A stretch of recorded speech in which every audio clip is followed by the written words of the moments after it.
स्वागत है आप सबका हमारी आज की एक और प्यारी रोमांटिक कहानी में। इस कहानी की शुरुआत में हम लोग इस कहानी के मेन जोड़े बोयान और जीजी को देखते हैं। दोनों 3 साल से पति पत्नी थे। वह दोनों एक दूसरे से प्यार कर रहे थे। तभी जीजी बोलती है, तुम्हारा पहला प्यार जिनली वापस आ चुकी है तो तुमने क्या सोचा है इस बात पर। बोयान बोलता है, उसे वापस आने से हमारा रिश्ता नहीं बदलने वाला है।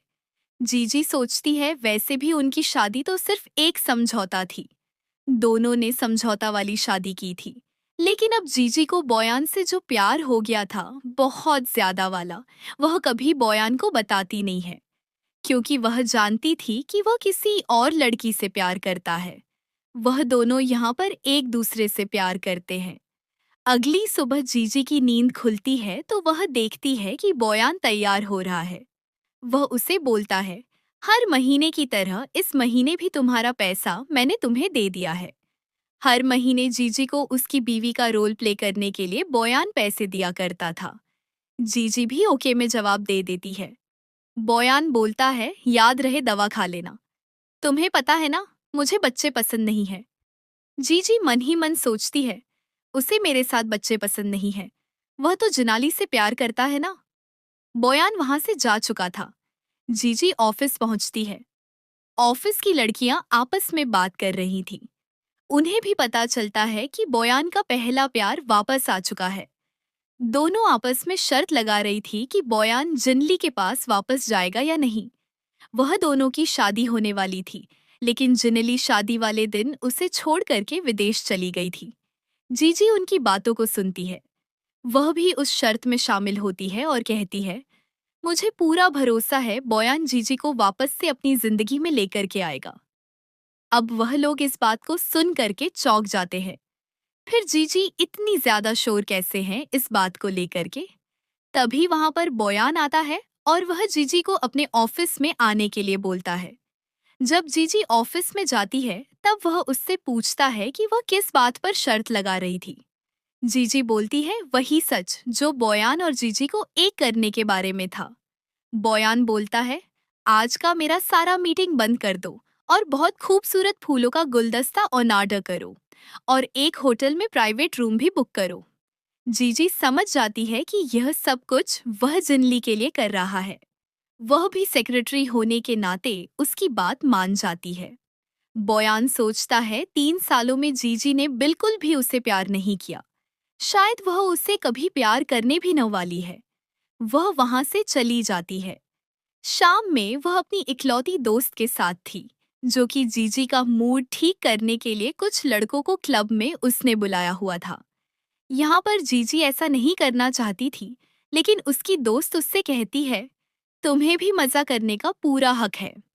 तभी वहां पर वह लड़के आते हैं और वह लोग जीजी के साथ मस्ती करने लगते हैं। बोयान जिनली को लेकर के वहां पर आता है। वह जीजी को उन लड़कों के साथ देख करके गुस्सा कर रहा था, लेकिन जीजी को कोई फर्क नहीं पड़ रहा था। उसे बुरा तो इस बात का लग रहा था कि जिनली बोयान के इतने करीब है। वह झूठ बोल रही होती है कि वह लोग गलती से इस कमरे में आ गए हैं। जीजी की दोस्त कहती है कि जब गलती से इस कमरे में आ गई हो तो यहाँ से चली क्यों नहीं जाती, यहाँ क्या कर रही हो। जिनली बोलने लगती है कि शायद जीजी को मेरा यहाँ आना पसंद नहीं आया। बोयान जीजी से गुस्सा था, इसी वजह से वह जिनली का साथ देते हुए कहता है, कोई बात नहीं, मैं तो तुम्हारे साथ हूं ना। जीजी अपनी दोस्त को लेकर के और उन लड़कों को लेकर के वहां से जाने लगती है। बोयान जीजी से कहता है कि तुम बीवी हो मेरी, तुम्हें अपनी इमेज का ख्याल रखना चाहिए। इस बात पर जीजी बोयान के हाथ की तरफ देखते हुए कहती है, हम बिल्कुल, मेरे पति सही कह रहे हो, चिंता मत करो। कमरे में हमारी फोटोज नहीं आएगी, मैं सबसे छुपा करके मस्ती करूंगी। यह बोल करके वह लड़कों को लेकर के वहां से चली जाती है। बाहर जाने पर जीजी अपनी दोस्त से कहती है, तुमने बिल्कुल सही किया, बोयान का शक्ल देखने लायक था। वह तुझे कहती है, अरे नहीं, उसे तो बस ऐसा लग रहा होगा कि जिनली के आगे उसकी बेइज्जती हो रही है। मैंने लड़कों को बुक जो किया था। जीजी यहाँ पर शादी में बोयान से डाइवोर्स लेने का भी प्लान कर रही थी। ये बात वह अपनी दोस्त को बताती है। उसकी दोस्त को भी भरोसा नहीं होता है। पिछले 3 सालों से दोनों शादीशुदा है। कुछ देर बाद जब जीजी घर जाती है, बोयान उसका इंतजार कर रहा था। वह जीजी पर गुस्सा कर रहा था। जीजी उससे बोलती है, तुम यहाँ क्या कर रहे हो? तुम्हें उसके साथ होना चाहिए ना। ये जीजी पर गुस्सा करते हुए कहता है कि वह लड़कों को कैसे बुक कर सकती है। जीजी कहती है कि वह ऐसा क्यों नहीं कर सकती। वैसे भी वह दोनों एक दूसरे से प्यार नहीं करते हैं। उनकी शादी सिर्फ एक समझौता था। तभी जिनली का वहां पर फोन आता है। बोयान फोन उठाता है। जिनली उससे बोलती है कि वह मूवीज में जाना चाह रही है। वह हीरोइन बनना चाह रही है। इसके लिए उसे बोयान की मदद की जरूरत है। तो वह जीजी को जलन महसूस करवाने के लिए जिनली को उसके सामने ही हाँ कह देता है। जिनली का कहना था कि वह ज्यादा ड्रिंक नहीं कर सकती और डायरेक्टर्स उसे ड्रिंक करने के लिए बोलेंगे ही। तो क्यों ना तुम जीजी को साथ लेकर के चलो, वह मेरे बदले ड्रिंक कर लेगी। बोयान जीजी की तरफ देखता है। जीजी भी हाँ कह देती है। वह सोचती है, वैसे भी बोयान तो उससे प्यार करता नहीं है, तो फिर वह अपना काम खत्म करके 10 दिनों में यहाँ से निकल जाएगी। बोयान को बहुत गुस्सा आने लगता है। जीजी यह बात कैसे मान सकती है? वह गुस्से में वहां से चल जाता है। जीजी एक वकील से बात करती है उनके डाइवोर्स के बारे में। तो उसमें 10 दिन का समय मांगा था पूरी तरीके से काम खत्म करने में। दूसरे दिन जीजी बोयान और जिनली के साथ और लोगों के साथ पार्टी करने जाती है। जहां पर के बाहर तो सबको यही पता था कि भले ही बोयान किसी से शादी कर लिया है, लेकिन वह प्यार तो जिनली से ही करता है। जब वह यहाँ पर जिनेली को सारे डायरेक्टर से मिल रहा था, तो जिनेली को वह लोग ड्रिंक करने के लिए बोलते हैं। अब जीजी को उसके लिए बीच में आना पड़ता है और सारे डायरेक्टर के लिए ड्रिंक करना पड़ता है। बोयान को यह देख कर के बहुत गुस्सा आ रहा था, लेकिन वह बीच में इन चीजों को रोक नहीं सकता था। थोड़ा ड्रिंक करने के बाद जीजी बाथरूम चली जाती है, जहां पर के उसे उल्टियां भी होती हैं। बस 10 दिन और फिर वह बोयान को छोड़ करके हमेशा के लिए चली जाएगी। तभी वहां पर उनके दोस्तों के ग्रुप में से एक और दोस्त शेन आता है, जो कि जीजी को प्यार करता था। लेकिन जीजी ने कभी उसे हाँ नहीं कहा। उसने कई बार जीजी को प्रपोज किया है, लेकिन हर बार जीजी ने उसे मना ही किया है। यहाँ पर जब वह वापस आया था, तो जीजी उससे कहती है कि अफसोस, मैं शादी कर लिया है और अब तुम मुझे प्रपोज करोगे भी, तभी मैं तुम्हारे पास नहीं आने वाली हूँ। शेन को यह बात नहीं पता था। उसे पता चलता है कि वह बोयान से शादी की है, तो वह बहुत ही चौंक जाता है। वह कहता है कि तुम बोयान से शादी कैसे कर सकती हो? वह तो तियांजू का चचेरा भाई है ना। कहानी यहाँ से 3 साल पहले जाती है, जहाँ पर कि बोयान को छोड़ करके जिन्नली शादी के दिन ही चली गई थी। वह उसका सेक्रेटरी से कह रहा था कि अब आप किस शादी करोगी, क्योंकि शादी करना जरूरी है। जीजी इन बातों को सुन लेती है। उस समय उसके पापा की कंपनी बहुत कुछ खेल रही थी। इसी वजह से वह बोयान के पास जाती है और कहती है कि वह यह समझौता वाली शादी करने के लिए तैयार है। अगर बोयान चाहे तो उसे अपनी बीवी का दर्जा दे सकता है। बोयान भी कुछ सोचने के बाद जीजी को हाँ कह देता है। कहानी आज के समय आती है, जहां पर कि जीजी अफसोस कर रही थी। उसे ऐसा नहीं करना चाहिए था। तभी वहां पर बोयान जाता है और कहता है, लगता है कि मैं गलत समय पर आ गया। तो प्यार करने वाले लोगों के बीच जीजी को वह खींचते हुए वहां से घर लेकर के जाता है। वह नशे में थी। बोयान उसे किस कर रहा था।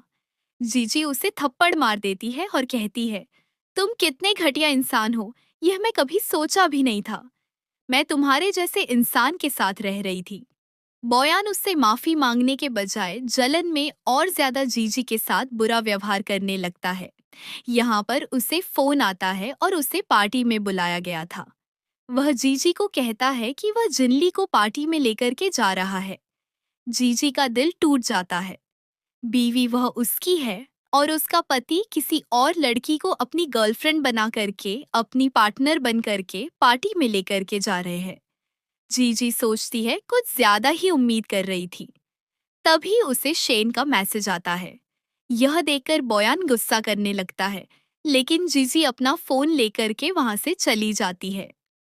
अगले दिन वह शेन के मैसेज का जवाब दे रही थी, जब अपनी दोस्त के साथ ही उसकी दोस्त दिखाती है कि किस तरीके से बोयान और जिनली का फोटो वायरल हो रहा है। दोनों साथ में पार्टी में गए होते हैं। तो जीजी कहती है, मुझे इस बात से कोई फर्क नहीं पड़ता। वैसे भी मैंने तुम्हें कहा है ना कि मैं उससे अलग होने के बारे में सोच लिया है। तभी वहां पर जीजी की दोस्त ने शेन को बुलाया था। वह वापस से फूलों का गुलदस्ता लेकर के आया हुआ था, जीजी को प्रपोज करने के लिए। जीजी की दोस्त उनका फोटो खींच करके अपने सोशल मीडिया पर डाल देती है। दूसरी तरफ बोयान अपने सेक्रेटरी के साथ था। वह अपने चचेरे भाई तियांजू का गाड़ी का एक्सीडेंट का पता लगवा रहा था कि आखिरकार उस दिन हुआ क्या था। तभी जिनली वहां पर आती है। वह उसे जीजी और शेन का फोटो दिखाती है। इस बात से बोयान बहुत ही गुस्सा करने लगता है और वह जिनली को पार्टी में लेकर के जाता है, जहां पर के सारे लोग तो उसे कपल ही समझ रहे थे। लड़कियां भी इसी बारे में बात कर रही थीं। बोयान उन्हें छोड़ करके वहां से जाने लगता है। वह बहुत गुस्से में था। जिनेली भी यहाँ पर आती है और कहती है, तुम्हें तो पता है ना कि जीजी कितनी घटिया लड़की है। उसने मेरे भाई का इस्तेमाल किया था अमीर बनने के लिए, तुम्हारे करीब आने के लिए। अगर जीजी ने ऐसा नहीं किया होता तो मेरा भाई आज इस दुनिया में होता।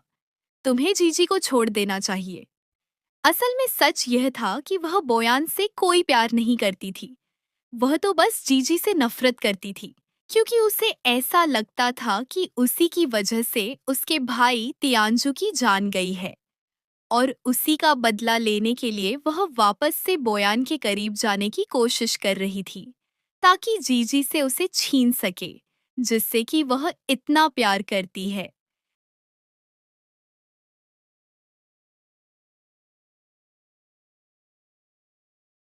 दूसरी तरफ सेन के प्रपोजल को वापस से मना करके जीजी बाहर से जाने लगती है। शेन उसके पीछे पीछे उससे बात करने के लिए जाता है, जहां पर कि वह कहता है कि तुम मुझे इतना रिजेक्ट क्यों कर रही हो। मैं भी समझ रहा हूँ। असल में मुझे तुमसे माफी मांगना चाहिए।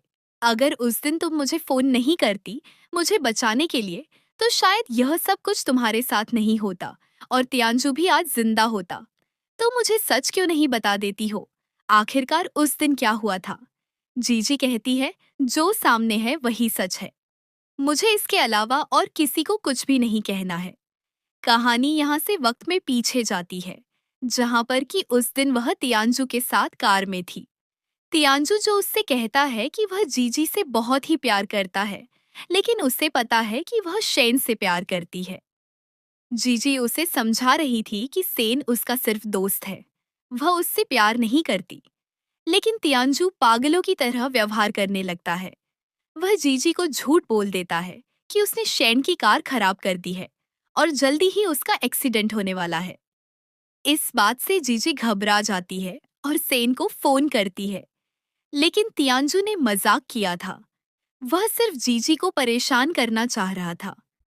थोड़ा सा जीजी जब उस पर गुस्सा करने लगती है, तब तियांजू कहता है, तुम अगर मेरे प्यार के नहीं मानने वाली हो तो फिर मैं तुम्हारे साथ जिंदा नहीं रह सकता। तो साथ जान देकर कि मैं तुम्हारे साथ रहूंगा। यह कहकर वह बहुत तेजी से कार चलाने लगता है और इस चक्कर में उनकी कार का एक्सीडेंट हो जाता है। लेकिन मरने से पहले तियांजू जीजी से एक वादा लेता है कि तियांजू ने ही यह एक्सीडेंट किया है। यह बात वह कभी किसी को नहीं बताएगी, वरना उसकी बहुत ही बेइज्जती होगी। यह किसी मरने वाले की अंतिम इच्छा थी। इसी वजह से जीजी ने यह बात किसी को नहीं बताई थी और अब तक इन सब की सारी जिम्मेदारी, सारा ब्लेम वह खुद पर लेकर के घूम रही थी। सेन उसे प्रपोज करता है और कहता है, बोयान तुमसे कोई प्यार नहीं करता। उसने तो शादी भी तुमसे सिर्फ और सिर्फ बदला लेने के लिए किया है। वह अपने भाई की मौत का जिम्मेदार तुम्हें मानता है।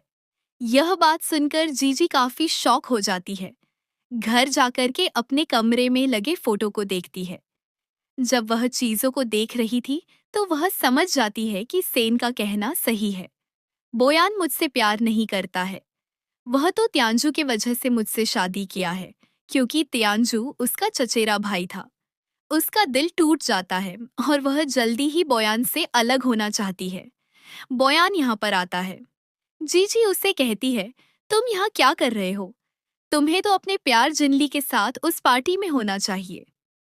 वह इस बात पर बोलता है, मेरी बीवी किसी और गैर मर्द के साथ रहेगी, उसका फोटो मुझे मिलेगा, तो भला मैं पार्टी में कैसे ही रह सकता हूँ?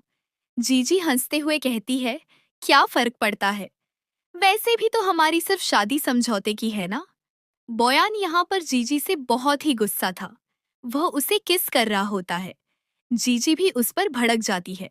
वह तंग आ चुकी थी बोयान की हरकतों से, और शायद यहाँ पर अब उसने पूरी तरीके से सोच लिया था उससे अलग होने के लिए। अच्छा खासा लड़ाई हो जाता है और वह जीजी को कहता है कि वह जाकर भी उससे पीछा नहीं छोड़ सकती जब तक कि वह उसे सच नहीं बता देती। एक बार उसे सच बता दे कि उस दिन कार में क्या हुआ था, तो वह उनके रिश्ते को एक और मौका देने के बारे में सोच सकता है। कहानी एक बार और पीछे जाती है, जहां पर जीजी तियांजू के माँ बाप से बात कर रही थी। वह उनके परिवार को लेकर के उसे धमकी देते हैं और तियांजू का यह सच अपने तक ही रखने के लिए बोलते हैं। जीजी तो उनसे डर नहीं रही थी, लेकिन यह तियांजू की अंतिम इच्छा थी।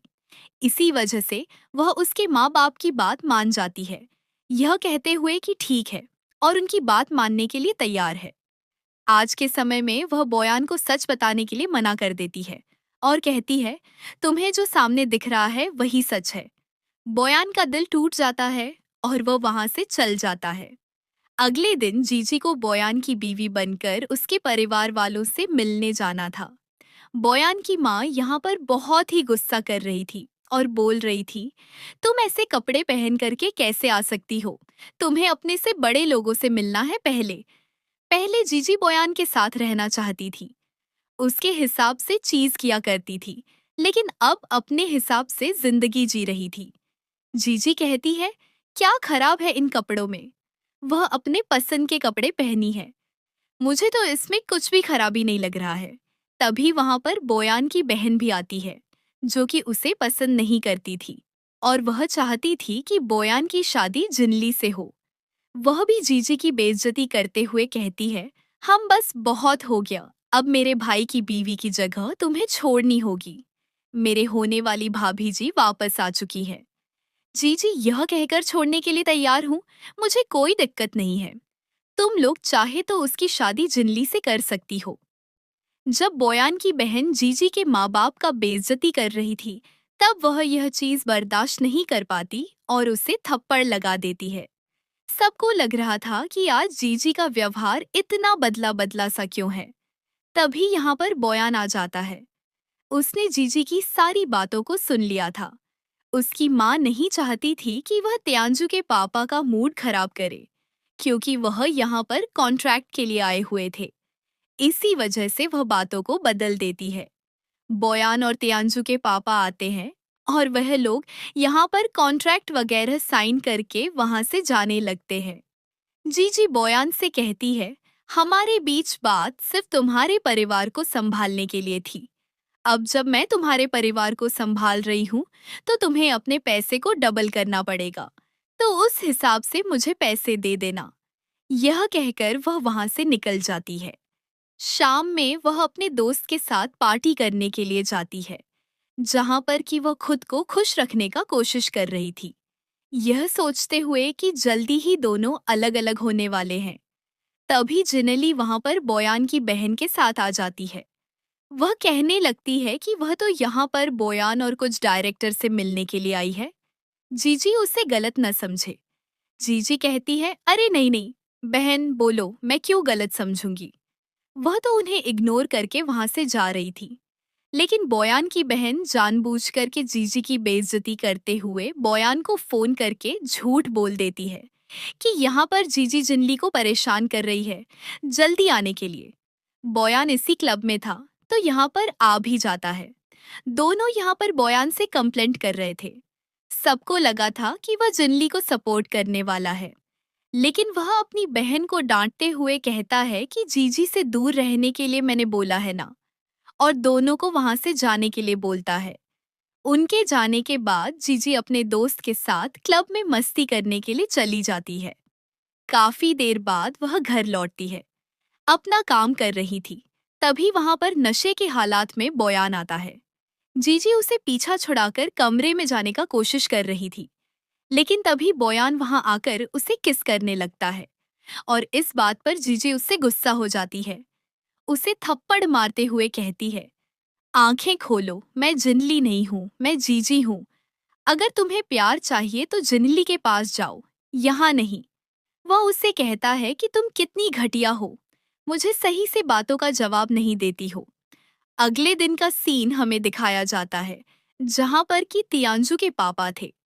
तब वह बोयान को कह रहे थे, तुमने अपना वादा पूरा किया, जो कि तुमने तियांजू से वादा किया था, वह तुमने पूरा किया। इतने टाइम तक बहुत ही अच्छे तरीके से ख्याल रखा।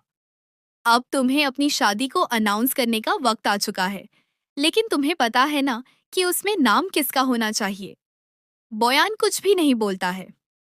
दूसरी तरफ जीजी तियांजू की कब्र पर गई हुई थी, जहां पर कि वह अंतिम बार उससे मिलने के लिए आई थी।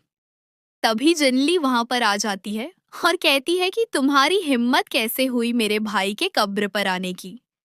जीजी यहाँ पर वहां से जाने का कोशिश कर रही थी, लेकिन वह अपने गार्ड को बोलती है, जीजी का माथा टिकवाओ मेरे भाई के कब्र के सामने। और वह घंटों से ऐसा करने के लिए बोल करके वहां से चली जाती है। मौसम बहुत खराब होने की वजह से जीजी वहीं पर बेहोश हो जाती है, लेकिन तभी शेन वहां पर आता है और उसे वहां से लेकर के जाता है। अगली सुबह जीजी की आंख खुलती है। उसकी दोस्त उसकी काफी फिक्र कर रही थी। जीजी उससे कहती है कि वह अब ठीक है। शेन भी यहाँ पर काफी परेशान था। वह उसे शुक्रिया अदा करती है उसका ख्याल रखने के लिए। इधर बोयान के पास जिनली जाती है। उसे जीजी और शेन के साथ वाले फोटो दिखाते हुए कहती है कि कल पूरी रात वह घर नहीं आई है और वह शेन के साथ थी। यह फोटो देखकर बोयान को बहुत ही गुस्सा आने लगता है। वह जीजी को घर छोड़ने के लिए जाता है, जहां पर कि बोयान ने सब कुछ तैयार करके रखा था। अगले कुछ दिनों में वह अपनी वाइफ कौन है उसे सबके सामने लाने वाला था। घर जाकर के वह अकेले बैठ करके ड्रिंक करने लगता है। तभी उसका सेक्रेटरी उसे रोकने के लिए आता है। वह बोयान से बताता है कि पार्टी वाले दिन शेन ने जीजी को प्रपोज किया था, लेकिन जीजी ने उसे मना कर दिया था। दूसरे दिन जीजी को उसके वकील का मैसेज आता है। सारा प्रोसेस पूरा हो चुका है। बोयान से जीजी डाइवोर्स ले सकती है। उसकी दोस्त जिनली पर बहुत ही ज्यादा गुस्सा कर रही थी। तभी बोयान जीजी से मिलने के लिए आ जाता है। उसकी दोस्त उसे मिलने नहीं दे रही थी। बोयान का कहना था कि उसे जीजी से बात करना है। कुछ देर बाद जीजी वहां से उसे बात करने के लिए लेकर जाती है, जहां पर कि वह जीजी से अब उसकी पहचान सबके सामने लाने के लिए बोलने वाला था। तभी जीजी यहाँ पर बोयान के सामने डाइवोर्स पेपर्स लेकर के आ जाती है। वह उसे कहती है, अब वैसे भी तुम्हारा प्यार वापस आ चुका है, तो मैं तुमसे डाइवोर्स लेने के लिए तैयार हूँ। लेकिन वह उसे देने से मना कर रहा था। वह कहती है, मुझे परेशान मत करो बेवजह। मैं अगर कोर्ट में जाऊंगी तब तो तुम्हें मुझे डाइवोर्स देना ही पड़ेगा। बेहतर होगा इन पेपर्स पर साइन कर दो। वह उसे कहता है, ठीक है, 3 साल तुमने मुझे झेला है, सिर्फ एक दिन और झेल लो। सिर्फ एक दिन, उसके बाद मैं पेपर्स पर साइन कर दूंगा। जीजी कुछ सोचते हुए उसके बाद मान जाती है। वह कहती है, आई होप कि कल जीजी को अपनी बीवी का दर्जा तुम ही दोगे। यह कहकर वह वहां से चली जाती है। बोयान को लगने लगता है कि जीजी शेन से प्यार नहीं करती है, तो वह उससे भी प्यार नहीं करती है। इसी वजह से वह यहाँ पर उसे बार बार मना कर रही है।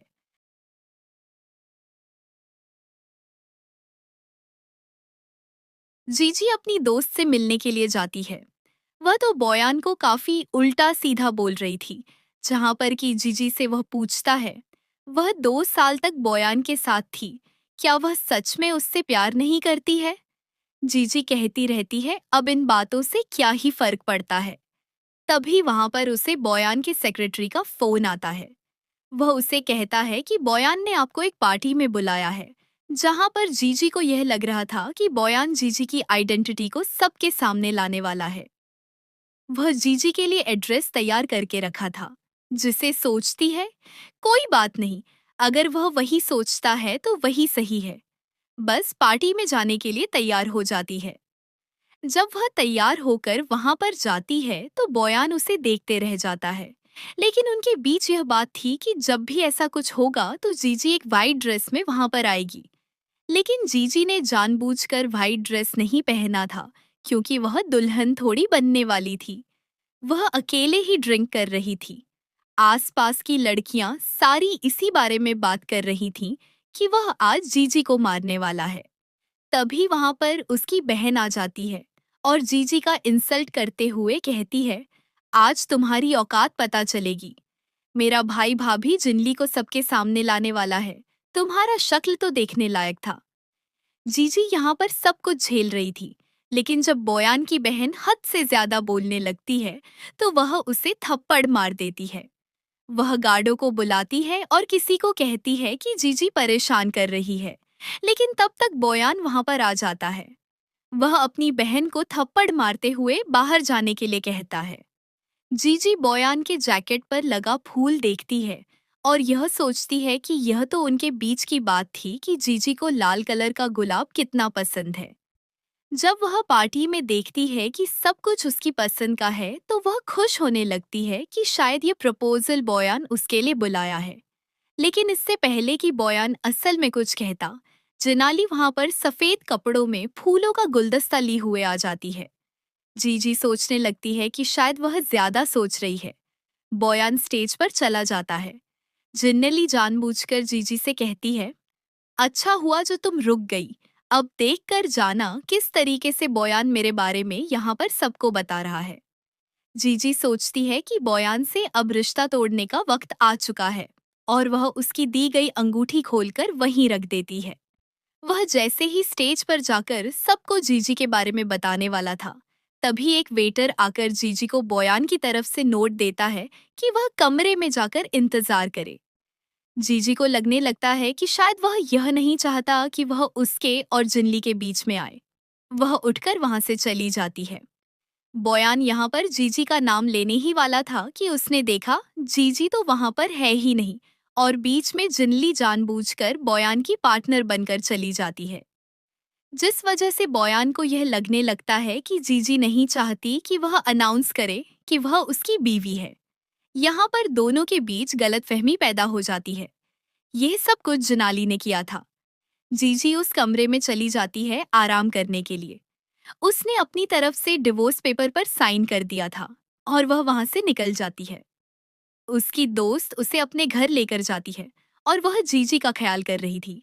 जीजी रोते रोते सो जाती है। अगली सुबह जब वह ऑफिस पहुंचती है तो हर तरफ यही बातें फैल रही होती हैं, बयान और जिनली के बारे में। वह अपनी नौकरी भी छोड़ रही थी। जो जीजी ने यह शर्त लगाई थी, वह लड़कियां उन्हें पैसे देने के लिए आती हैं, लेकिन जीजी वह पैसा लेने से मना कर देती है और उन्हें मस्ती करने के लिए बोलती है। तभी वह जिनली के साथ यहाँ पार्टी में आता है। वह जीजी से बात कर रहा था कि कल रात तुम मुझे बिना कुछ बोले क्यों ही चली गई। इस बात पर जीजी उससे कहती है, अब क्या तुम मुझे तुम दोनों को साथ में किस करते हुए भी देखना चाहते थे? अगर ऐसा होता तो बोल देते। तुमने ही मुझे कमरे में आराम करने के लिए बोला था। वह जीजी को ऑफिस में आने के लिए बोलता है और यहाँ पर जो जिनली थी वह सबको पार्टी देने के लिए बोलती है। बयान ऑफिस में था तो उसका सेक्रेटरी तियांजू के एक्सीडेंट के बारे में बता रहा था। इन सब का शक जीजी पर ही जा रहा होता है इतने सालों तक, लेकिन कोई पुख्ता सबूत नहीं थे। जीजी बोयान से मिलने के लिए जाती है और वहां पर उसे अपना रेजिग्नेशन लेटर दे देती है। यह देखकर बोयान भी चौंक जाता है। जीजी उससे कहती है, मैं तुम्हारे लिए डाइवोर्स पेपर पर भी साइन कर चुकी हूँ। बेहतर होगा कि अब जिनली को मेरे बारे में कोई गलतफहमी पैदा मत करो। जब वह बोयान से डाइवोर्स पेपर मांगती है तो वह कहता है कि बगल वाले ड्रॉर में है। जैसे ही वह उन्हें लेने के लिए जाती है, बोयान उसे अपने करीब खींच लेता है और उसे किस करने लगता है। जीजी यहाँ पर उसे थप्पड़ मारते हुए कहती है कि मैं यह हरकतें बर्दाश्त नहीं करूंगी। मैंने तुम्हें डाइवोर्स पेपर पर साइन कर दिया है। उन पेपर को साइन करके मुझे वापस भेज दो। यह कहकर वह वहां से बाहर निकल जाती है। सारी लड़कियां आपस में जीजी के बारे में बातें कर रही थीं, क्योंकि उन्हें शक था कि उसका अफेयर बोयान के साथ चल रहा है। जीजी इन बातों पर ध्यान नहीं देती है। वह अपना सामान लेकर वहां से जाने लगती है। शेन उसकी मदद करने के लिए आता है। दूसरी तरफ बयान को उसका सेक्रेटरी बता रहा था कि किसी ने यहाँ पर तियांजू की कार का ब्रेक फेल कर दिया था, जिस वजह से उनकी जान गई। अब जीजी ही उस समय वहां पर थी और सबको घुमा फिराकर इस बात का शक हो रहा था कि जो कुछ हुआ वह सब कुछ जीजी की वजह से ही हुआ। यहाँ पर देखा जाता है कि शेन जीजी को लेकर जा रहा है।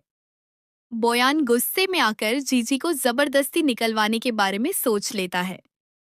दूसरी तरफ हम लोग देखते हैं, शेन जीजी से बात कर रहा था कि जब तुमने बोयान की नौकरी छोड़ दी है तो तुम मेरे साथ चलो, मैं तुम्हारा ख्याल रखूंगा। इस बात पर जीजी उससे साफ मना कर देती है। शेन उससे कहता है कि बोयान भी उस दिन हुए एक्सीडेंट के बारे में पता लगा रहा है और मैं भी, लेकिन हमें कोई पुख्ता सबूत नहीं मिल रहा है। उसे डाउट है, उसे शक है कि उस एक्सीडेंट में कहीं न कहीं तुम भी शामिल हो। जीजी भी समझ जाती है कि शेन को भी ऐसा ही लगता है और वह कहती है कि हम इतने सालों से दोस्त हुआ करते थे और तुम्हें भी मुझ पर शक है। वह गुस्सा होकर वहां से चली जाती है। बाहर जाती है तो उसे तियांजू, जो कि पापा का कॉल आता है। वह उसे याद दिलाते हैं उनके बीच जो डील हुई थी। जीजी कहती है, चिंता मत करो अंकल, मैं तियांजू जो के बारे में किसी को कुछ भी नहीं बताने वाली हूँ। उसके पापा को भी पता था कि जिनली क्या कर रही है। जीजी अपना सामान पैक कर रही थी। वहां जाने से पहले, बोयान का घर छोड़ने से पहले, उसने तियांजू के माँ बाप की वॉइस रिकॉर्ड कर ली थी, जो कुछ भी उनके बीच बातें हुई थीं। जब वह अपने आप को बचाने के लिए उस रिकॉर्डिंग का इस्तेमाल करने के बारे में सोचती है, तो उसे याद आता है कि वह तो ऑफिस के सामान के साथ ही उस चीज को भूल आई है। अब वह रिकॉर्डिंग असल में शेन के पास थी। वह जल्दी जल्दी उसे लेने के लिए जा ही रही होती है कि तभी हम लोग देखते हैं कि वहां पर जिनली आ जाती है। वह कहती है कि असल में जो कुछ तुम्हारा था, अब वह मेरा हो चुका है। तुम्हें अच्छे से पता है कि मेरे भाई की मौत तुम ही ने की है, तो तुम आसानी की जिंदगी कैसे जी सकती हो। वह अपने साथ चाकू लेकर आई हुई थी और खुद को काट लेती है और इल्जाम जीजी पर लगा देती है। इधर बोयान घर आ रहा था, उसी गाड़ी के एक्सीडेंट के बारे में पता करते हुए। तभी वह जिनली को चिल्लाते हुए सुनता है और कमरे के अंदर जाता है। हम देखते हैं कि कमरे के अंदर जिनली रोना धोना कर रही थी कि जीजी ने उसे जख्म दिए हैं। अब जीजी उसे समझाने की कोशिश करती है कि उसने जिनली को हर्ट नहीं किया है, लेकिन बोयान उसकी बात पर भरोसा नहीं करता है। वह जीजी को धक्का दे देता है, जिससे कि उसे भी चोट लग जाती है। जीजी का दिल तो वैसे भी अब बोयान से पूरी तरीके से टूट चुका था। वह वहां से जाने लगती है, लेकिन वह उसे जाने नहीं देता है। उसका सेक्रेटरी रियल उसे फोन करके सच बता रहा था। तभी शेन वहां पर आता है और कहता है कि मेरे पास उस गाड़ी के एक्सीडेंट से मिला जुला कुछ सबूत है। शेन अंदर आता है और वह एक झूठी रिकॉर्डिंग सुनाता है। वह रिकॉर्डिंग ऐसी थी कि जीजी जानबूझकर तियांजू की फीलिंग का इस्तेमाल कर रही थी, बोयान के करीब जाने के लिए, क्योंकि उसे बोयान के पैसे और पावर की जरूरत थी अपने परिवार को संभालने के लिए। अब सारे लोग इस पर शक करने लगते हैं। जीजी समझ जाती है कि उन्हें यह बात समझाने का कोई मतलब नहीं है, क्योंकि कोई भी उसकी बातों पर भरोसा नहीं करने वाला। हमें पता चलता है कि ये सब कुछ तियांजू, जो कि माँ बाप ने किया है। उन्होंने जीजी की बातों को एडिट करके कुछ इस तरीके से रखा था कि सबको ऐसा लग रहा था कि असल में जीजी ही यह सब कुछ बोल रही है। अब यहाँ पर जीजी अपनी गलतियों को मान लेती है, क्योंकि उसे पता था कि वह उन्हें सबूत नहीं दे पाएगी और वह कहती है कि हाँ, वह ऐसी ही है। जिनली जीजी को बहुत मारती है। बोयान जीजी को वहां से जाने के लिए कहता है। जिनली उसे कहती है, तुम्हारे सामने सच है कि किस तरीके से इसने मेरे भाई को मारा था और तभी तो तुम मुझे जाने दे रहे हो। वह हमसे कुछ नहीं बोलता है, लेकिन जिनली हार मानने वाली नहीं थी। अगले दिन जब जीजी वहां पहुंचती है अपने ऑफिस के बचे हुए सामान को लेने के लिए, तो सारे लोग उसी के बारे में बातें कर रहे थे। जीजी वहां पर उस रिकॉर्डिंग को ढूंढ रही थी, लेकिन उसे वह रिकॉर्डिंग कहीं नहीं मिलती है। वह बहुत सारा सामान लेकर अपनी दोस्त के घर पहुंचती है। वहां पहुंचते ही वह बहुत रोने लगती है और जो कुछ भी सारी बातें हुई थीं, वह अपनी दोस्त को बता देती है। वह यह डिसाइड कर चुकी थी कि अब वह यह शहर छोड़कर चली जाएगी। जैसे ही वह एयरपोर्ट पर होती है, तभी उसे किडनैपर का कॉल आता है। वह लोग कहते हैं कि उन्होंने उसकी दोस्त को किडनैप कर लिया है और अगर वह उसे बचाना चाहती है तो उसे अकेले इस जगह पर आना होगा। अब उसके पास कोई जरिया नहीं था अपने दोस्त को बचाने के लिए, वहां अकेले जाने के अलावा, और वह वहां पर पहुंच जाती है। वहां पहुंचकर उसे पता चलता है कि किडनैपर ने झूठ बोला था। उन लोगों ने जीजी की दोस्त को किडनैप नहीं किया था, बल्कि वह लोग जीजी को मारने वाले थे। यहाँ पर जीजी अंतिम बार बयान को फोन करती है और उससे मदद करने के लिए बोलती है। बयान सोचता है कि चलो ठीक है, मैं अंतिम बार उसकी मदद कर देता हूँ। जैसे ही जीजी स्लिप करके बिल्डिंग की छत से नीचे गिरने वाली होती है, शेन समय पर आकर उसे बचा लेता है। जीजी बहुत ही घबराई हुई थी। कहीं ना कहीं बयान से ज्यादा आसान पर जीजी को थोड़ा बहुत भरोसा था। इसी वजह से वह यहाँ पर उसे बचाने के लिए आया हुआ था। जीजी उसे गले लगाकर रो रही थी क्योंकि वह बहुत ज्यादा घबराई हुई थी। तभी वहां पर बोयान आ जाता है और वह उन दोनों को साथ देखकर बहुत घबराहट, बहुत जलन महसूस करने लगता है और गुस्सा करने लगता है। वह कहता है कि शायद मैं गलत समय पर आ गया हूँ। तुम दोनों तो वैसे भी एक दूसरे से प्यार करते हो।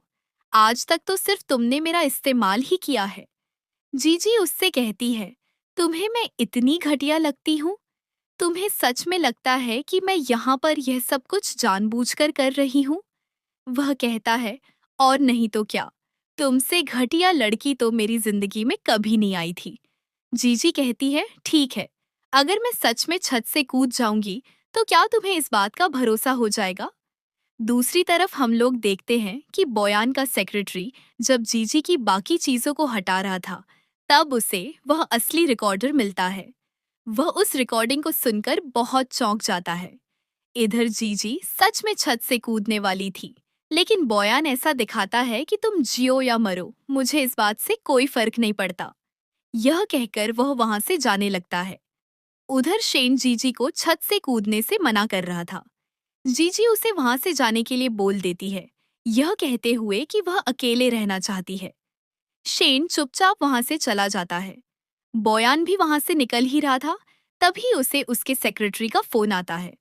वह उसे असलियत बताता है कि जो रिकॉर्डिंग शेन के पास है वह झूठी है और असल में जीजी ने जो कुछ भी कहा था वह सच कहा था। जब तक बोयान इन बातों को सुनकर समझ पाता, तब तक हम लोग देखते हैं कि किसी ने जीजी को बिल्डिंग की छत से धक्का दे दिया। वह नीचे गिरती है और बेहोश हो जाती है। उसके मुंह और सिर से बहुत ही ज्यादा खून निकल रहा था।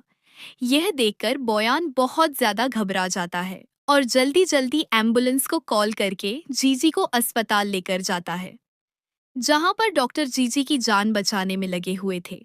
लेकिन बोयान को ऐसा लग रहा था कि अब वह उसे खो देगा। वह बहुत ज्यादा रो रहा था। जीजी को लेकर जीजी के साथ बिताए हुए सारे वक्त को वह याद कर रहा था और भगवान से प्रार्थना कर रहा था कि किसी भी तरह जीजी को बचा लिया जाए। तभी वहां पर जीजी की दोस्त आती है और वह बोयान पर बहुत ज्यादा गुस्सा करती है। वह कहती है, तुम्हारा क्या हक बनता है जीजी के साथ इस तरीके से व्यवहार करने का? तुम्हारी वजह से उसने क्या क्या झेला है, तुम्हें तो इसका अंदाजा भी नहीं है।